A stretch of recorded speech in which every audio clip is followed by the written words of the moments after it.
இந்த வன்புணர்வு இது மாதிரி பெண் சீண்டல் உட்பட அனைத்து வழக்குகளும் எப்படி தீண்டாமை வழக்கு நம்ம நாட்டில் நடைபெறுகிறதோ அதுபோல் பெண் சீண்டல்களும் வன்புணர்வு வழக்குகளும் நடைபெற்று கொண்டிருக்கிறது. இது சமூகத்தின் அவலம், இது தேசத்தின் சோகம்.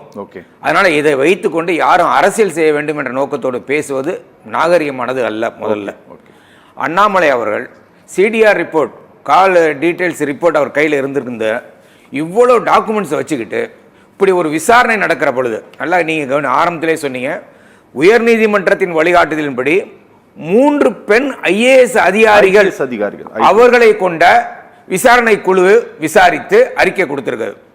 அண்ணாமலை தான் ஒன்லி ஐபிஎஸ் ஆஃபீஸர் இல்லை இந்தியாவில், இவங்க 3 பேரும் ஐபிஎஸ் ஆஃபீஸர்ஸ்.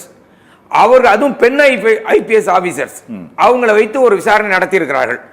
ஒருவேளை அண்ணாமலை, ஏன்னா இந்த அரசாங்கம் என்ன வேணாலும் செய்யும், இந்த கால் டீடைல்ஸ் ரிப்போர்ட் வந்து அண்ணாமலைக்கு ரகசியமா கூட கிடைச்சிருக்கலாம். அப்படி கிடைச்சிருந்தாலும் சார் அப்படி இருங்க, நான் ஒரு வாதத்துக்காக சொல்றேன். அண்ணாமலை உத்தம புத்திர பல வழக்குகளை கண்டுபிடிக்கிறவர், கத்துவா கேஸை பத்தி நான் பேசுவேன், நிறைய வழக்குகளை பத்தி நான் பேச வேண்டியிருக்கும்.